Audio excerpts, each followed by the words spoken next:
when you were 15, I'm sure you seem like you came out at a very young age. Actually, I came out when I was 18.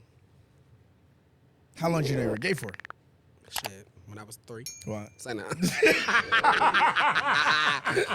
See, I can never be.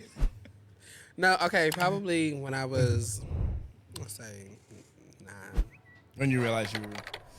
So, between that range of 15, I mean, shit, like 9 and 15, as opposed to the last 5-7 years of your life, you think it's gotten easier to be basically gay in America than it was 10, 15 years ago? Yeah. Because I had to cover up everything that I had to do. Like, everything that I was trying to do. And, you know, even in middle school, elementary school, it was just like, oh, I think you're gay. And da-da-da. I'm like, how do you know? Well, you act like a girl. But I'm not gay. But whole time, I was gay. But it gave very much so I had to, you know, date a little girl just to prove my point, you know, to the straight men, you know. Like, I was the cool kid because I had a girlfriend just like they did.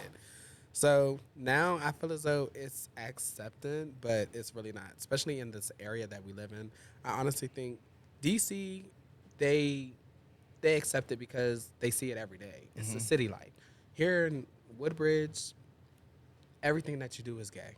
I still hear niggas say in their conversations, well, no homo. Like, I mean. Pause. Yeah. Ayo. Sometimes that shit be. The pause and the ayos are for comedic relief. But still. But no homo is, yeah. But for what though? No, it's funny. Like if you say, yo, hey, pause, but I'm like. I don't think it's funny. What, like move the microphone closer and then you grab it like this and move it closer to your face? I'm homo. So it's not funny. If you know what you are, then you shouldn't even have to say it. I got what you were trying to say, but me. Yeah, so what's up?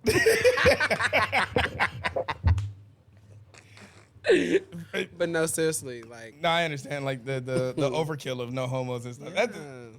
That's fair. And then it'd be like right in front of me. Like, you really gonna say that shit because I'm gay? You know I'm gay, and you want to sit up here and say no homo. Now I'm over here trying to think. Do I be doing that shit like on a regular basis? I never heard you say that. But I don't say no homo. But again, hey yo is comedic to me. Yeah, like, I mean, I when get somebody that. say something, to me, it be like, hey yo.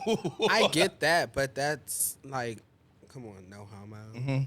Like, and I honestly think when you say no homo, nigga, you must be homo. Because for what? I don't know. People, it's a track covering system.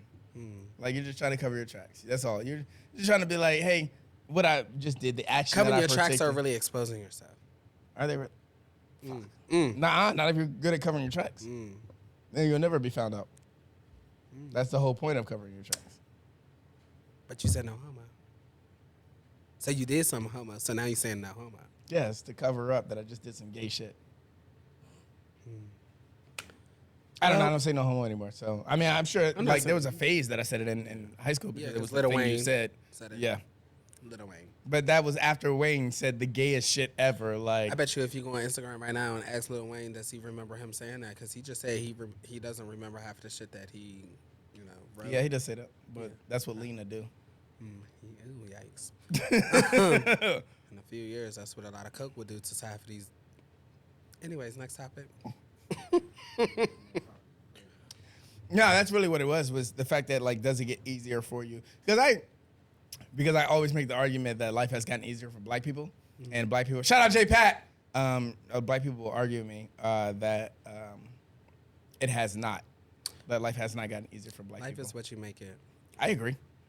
And honestly, now that I've came out and I'm my authentic self and I'm free, I feel as though I don't give a fuck what anyone has to say about me. One thing about it, two things for sure. I'm going to stand my ground 10 toes down. Whether you like how I live my life or not, it's not your fucking business. You're not paying shit. You're not doing shit for me. And that's just what it is. Far as like my family-wise, when I came out, yes, I feel very much free because I didn't have to feel like, I felt like I was living a double life, when I was in the closet or whatever the case is. But when I came out to my mother and I told her, I was like, yeah, you know, I'm gay and da da da da. She was just like, like, you know, I already knew. Yeah. And I was just like, wow. That's crazy. Like, You thought you were doing that good of a job of hiding it? How did you know? Like, How did you know? It's crazy. but honestly, it's gotten like, Oh, okay, you're good. Not much of you know, we oh, y'all timing me? Y'all timing me? No, we gotta know when we saying bye to the free niggas. But no, not yet. But no. So he's telling me what time we're at, and I was telling her I was keeping an eye on it. But yeah, your mom came out and she knew the whole time. Yeah, she knew the whole time. Yeah. But I was just scared because, you know, at that time I came out so late in my life too. It was just like, you know, I'm 18, damn, she can kick me out of her house. She can, you know, all of that stuff was flowing through my head. And, you know, we didn't speak for about like 2-3 weeks, you know, after I came out. And even though she knew? yeah. Like when I finally came out to her and I told her, like, listen, this is who I am. And she was just like, well, I already knew, da da da da da. But, you know, not every female wants their son to be gay, you know, and especially like back then, they're still stuck on those times how gay men used to act towards them. They think that it's still the same way now. Like, far as back then, you know, like if a female were to go to a gay club, a gay male's club, the gays would look at them like, you don't belong here. Oh, like, what are you doing? Yeah. But it's not like that no more. We love the girls. You know, we want to party with them. And, you know, women, I mean, I am. But, to a certain extent. But, you know, because they be so shady. And, yes, women you know, are like, the y'all shadiest so people on shady. the planet. Y'all need deliverance. Deliverance is wild. I need deliverance because I'm the one that's gay. But no. Deliverance is crazy. But seriously, so... No, now that I'm out, it honestly grew a closer relationship with my mother and my father. Rest in peace to him. I lost him last year during this time, but condolences. You know, thank you so much. She went to go tell him like, yeah, you know, your son is da da da da. You know what my father said? My father said, okay, and and my father's relationship and my relation, like we were best friends. You feel me? I would talk to my dad about anything. It's crazy. I've been hearing that. Shout out to Lewis, who was the only other gay person I've had on the podcast. The only other openly gay, because I don't know about some of you niggas. It's wild. But Lewis said that. I think he said when he came out, his relationship strengthened with his mom. And for you to say your relationship strengthened with your parent, your dad, because I feel as though like a lot of people when they're gay, like they don't have that relationship with their father. Like their father abandons them. Yeah. And well, that happens to people anyway. Yeah. Shout out my non-existent biological father. Wow, it's been a while since I did that one. Yeah, we talk about that nigga sometimes. Who your dad? My non-existent biological father. Not my dad. Oh. Yeah. Non-existent. Non-existent biological father. My headphones are a little low. You got to turn me up a little bit. Turn them up. But no, like seriously, you know, my dad and I's relationship was just A1 day one. Like that was my man's 100 grand. Shout out to that MySpace days. But yeah, you know, and I feel like I still don't have that relationship with my, you know, the other side of the family because they would never understand. But it's just weird. Society has really changed, but all of us. So within a household, it may be a certain way, but as far as public, it is easier to maneuver. Cause you know, I'd be ready to go. Anybody will put you. Y'all know. You say one smart thing to me, I'ma turn up. You do be squaring up fast as I shit. do. Because for what? For what? Fair. And don't blame it on the alcohol either, because you know you've been wanting to say that for a long time. Certain things. What? Like, no, not you. I'm saying like, people. Well, they try to blame it on alcohol. Yeah, blame it on alcohol. The whole time they've been wanting. Yeah, I got you. You've been wanting to say that for a long time, so now that I'm lit, it's giving WWE SmackDown versus Key. Shout out Rock and Wrestle podcast. Yeah, hello, John Cena. What's up? Did you see this, boo? What's up? I've always had a thing for you.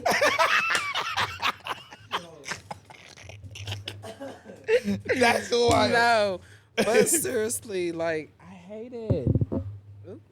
You trying to take my hello? But no, seriously, I really do hate it. And I honestly hate this area Why?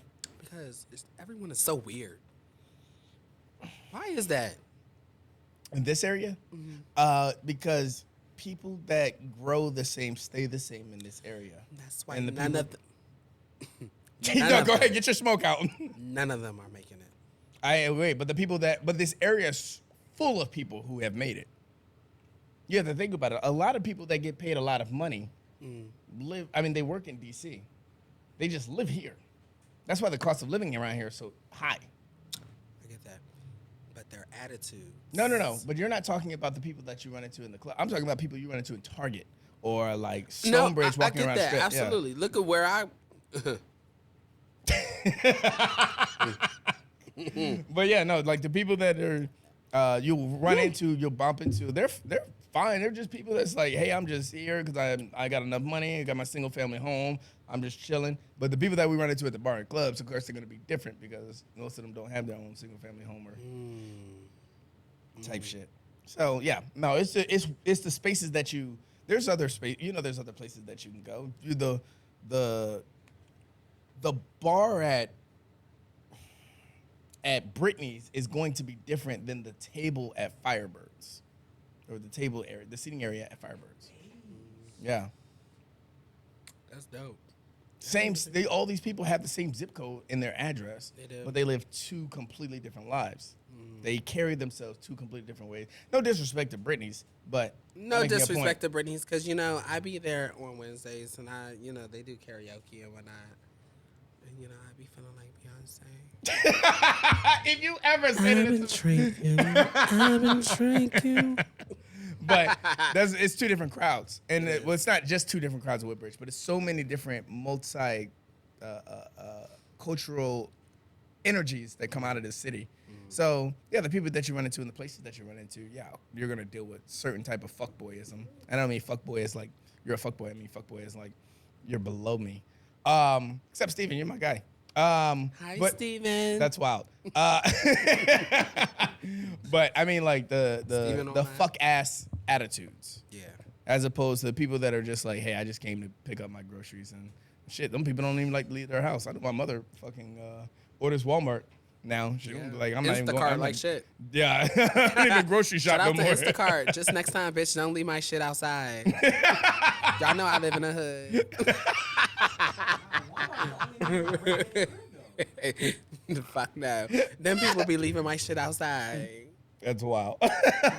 And a lot of people from DC, they starting to live in Woodbridge now, so they still on that thieving shit. No shade. Hey, DC Southeast, what's up? But yeah. What up, PG County? And please don't nobody say nobody from Baltimore. Stop. Don't do that. I love them. Okay. My dad's from Baltimore. Be more. My dad, not his biological father. Okay. Yeah.